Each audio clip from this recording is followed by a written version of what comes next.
Friends, now we are going to learn how to solve problems or numericals on heat engine. They are very easy, पण थोडेसे concepts तुमच्या clear हवे. So let me help you solve this numerical where the question is like this. Okay, so what is the question? Say the question asked is find the efficiency of a heat engine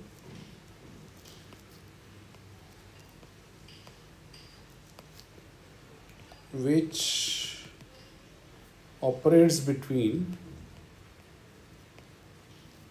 727 and 27 degrees centigrade.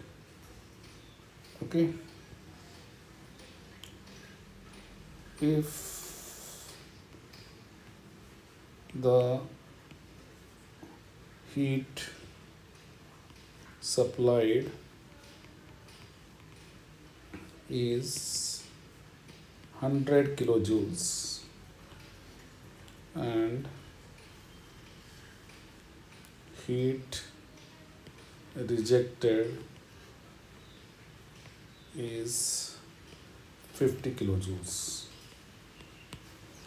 आता प्रश्न असा विचारलेला आहे की efficiency काढायची आहे. आता याच्यामध्ये in this problem it is not asked to find maximum efficiency, म्हणजे मॅक्झिमम एफिशियन्सी नाही विचारलं आहे, फक्त एफिशियन्सी विचारलेलं आहे. Right. So in maximum efficiency is not asked, you should not write the expression of efficiency in terms of temperature. You should use the basic expression for efficiency because this is the normal heat engine. It is not the efficient heat engine or it is not a Carnot engine. Right? फक्त efficiency जर विचारलेलं आहे आणि मग आता efficiency काढताना फार सोपं आहे. What is given? This heat supplied is 100 kilojoules. Heat supplied is 100 kilojoules. And heat rejected is 50 kilojoules. Heat rejected is 50 kilojoules. म्हणजे heat supplied कशापासून होत आहे? सोर्सपासून. म्हणजे सोर्सपासून heat supply होत आहे 100 kilojoules आणि heat reject कुठे होत आहे? तर सिंकला heat reject होत आहे. किती होत आहे? 50 kilojoules. मग याचा अर्थ वर्क किती मिळणार आहे? आपण बघितलं की जितकं सप्लाय होत आहे त्यातला काही भाग हा रिजेक्ट होत आहे. So work would be how much? Work would be W work would be heat supplied म्हणजे QH minus heat rejected. म्हणजे 100 वजा 50 हा झाला 50 kilojoule work. So 50 kilojoules is the work. Work becomes 50 kilojoules आणि heat supplied is 100. तर एफिशियन्सीचा formula काय आहे? Basic efficiency, not the maximum efficiency. Basic efficiency of heat engine is first law of efficiency is work upon heat supply. So work is 50 and heat supplied is 100 into 100 म्हणजे 50%. So efficiency of this heat engine is 50%. Efficiency of this heat engine is 50%. Right? So if only efficiency is asked, right? And आता याच्यामध्ये मी temperatures काय दिले तुम्हाला तर confuse करण्यासाठी. तर efficiency विचारलेलं आहे, मॅक्झिमम एफिशियन्सी विचारली नाही. समजा मी असं विचारलं असतं की find the maximum efficiency of this engine. Find the maximum efficiency of this engine असा प्रश्न विचारला असता तर maximum efficiency of the heat engine असं जर विचारलं असतं. So maximum efficiency of the heat engine is nothing but the Carnot efficiency. Carnot efficiency कुठल्याही इंजिनची हीट इंजिनची maximum possible efficiency is the Carnot efficiency.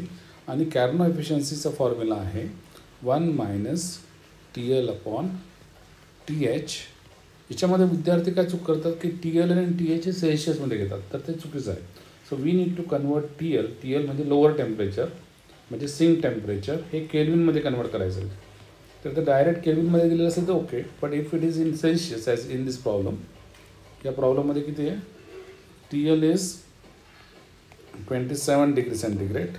So in Kelvin, it is 27 plus 273.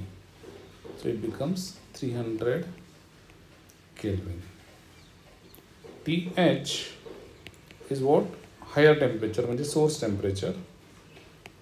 ते किती दिलेलं आहे? That is given as 727. So this is 727 degree centigrade. 727 degree centigrade म्हणजे 727 plus 273 degree centigrade. So this becomes 10. So this becomes 1000 Kelvin. Okay. So then what is the maximum efficiency? Maximum efficiency becomes 1 minus TL by TH. So this is 1 minus 300 by 1000. So this is 1 minus 0.3. This is 0.7 or 70%. म्हणजे इंजिनची maximum efficiency 70% आहे. Actual efficiency आपल्याला दिसली 50%च आहे. Right. Actual efficiency आपण कशी काढली होती? Heat supplied दिलेलं होतं आणि हीट रिजेक्टेड दिलं होतं. म्हणजे ॲक्च्युअल इरिव्हर्सिबल इंजिनची एफिशियन्सी 50% आहे, पण ह्या इंजिनची maximum efficiency which is Carnot efficiency is 70%. Okay. आता मुद्दा असा आहे की कधी कधी प्रॉब्लेममध्ये असं काही दिलेलं नसतं की तुम्हाला मॅक्झिमम एफिशियन्सी काढा किंवा काय. सो प्रॉब्लेम आता हा असं बघूया की let us say that you are asked the following. Find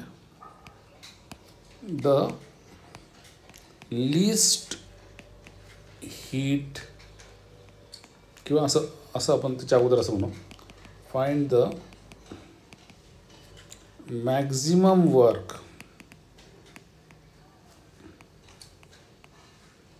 from any heat engine, from a heat engine which is operating between मगाचाच प्रॉब्लेम घेऊ, operating between 727 degree centigrade and